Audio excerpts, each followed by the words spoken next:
Ooh, that sun is bright. All right, good morning. Welcome to a travel day. So I have one more event for this work part. So I'm going to go down here in a minute, do breakfast and the general meeting. We're going to cut out of there a little early. So about 9:30 we'll leave that, come up to the final sweep of the room, grab our bags, check out, and catch an Uber to BWI Airport.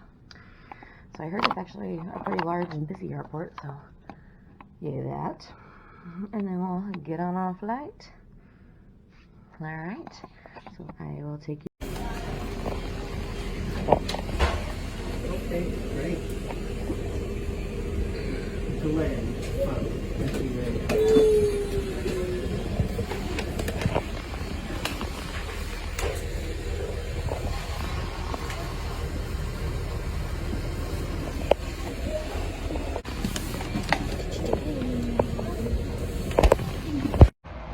Alright, hey, future Melissa here. So I recorded the, end of the travel day when I got home, but watching it back, I don't like it, so I'm gonna redo it. So it didn't show you guys a lot in the airport. There was a bunch of us from Michigan that we're all, very familiar with each other. Most of us are friends with each other. So we were just kind of catching up. My old boss, was there, so I was asking her about her kids and things. So I didn't show a lot in the waiting area.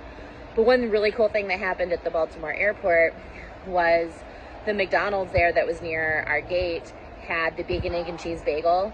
And now, this is December that I'm recording this part, and this was going on in October.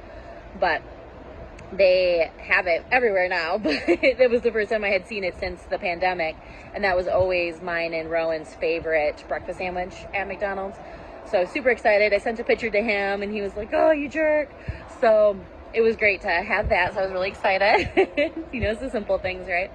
But the plane was also very happening. So, it's only about an hour flight from Baltimore to Detroit. We had to sidle around a little bit, but there was a woman on the plane that the staff noticed she had some breathing problems when she was getting on. So, a supervisor came over and, tried talking to her. She was refusing to be checked out. So then a pilot ended up coming out and kind of using his dad voice and saying, "Hey, I'm not flying with you on this plane. I've had to do medical detours before. It's not fun for anybody. I have to look out for all these 170 other people on this plane. So you're not going. You need to get out. It's for your benefit. You need to be checked by the paramedics. We'll get you on another flight." The woman wasn't, she wasn't mean. She wasn't belligerent. But she, it probably ruined her pickup plans or, whatever she needed to do to get home. So yeah, so she didn't really want to do it, but she got off. So that was interesting. I've never really seen anything like that. Then another woman was talking to a flight attendant, and I think she just wanted to switch seats, but she was, saying that she was being harassed by whoever was sitting next to her.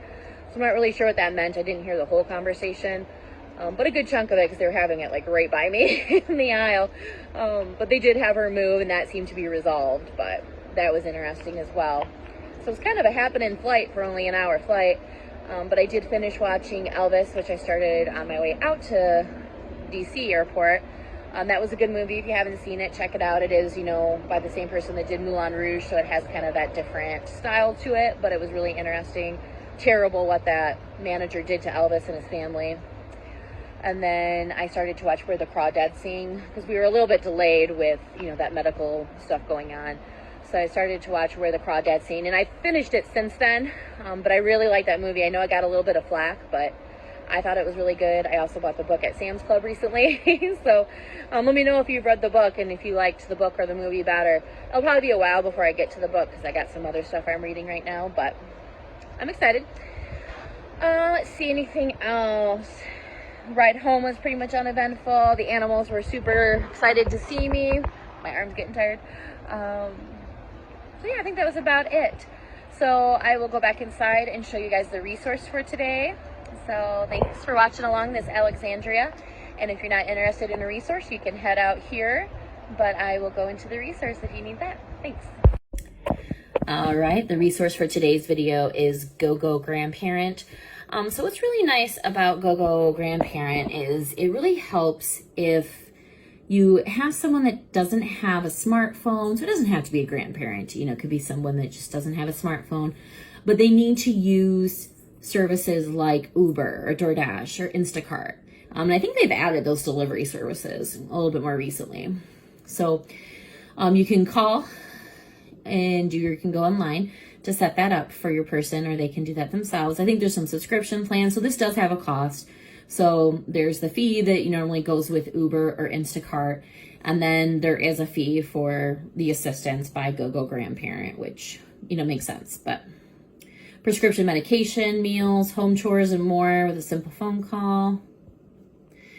It also, there's a little bit of extra safety. So you have someone that's a little bit worried about using Uber, DoorDash, Lyft,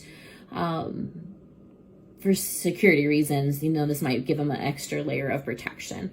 So I'll definitely link this in the description down below. But I feel like this is a good one for someone, that can afford that fee, but just has a little bit of a barrier with the smartphone or with, trusting some of those services. This gives them a little extra protection and someone to walk them through it as well.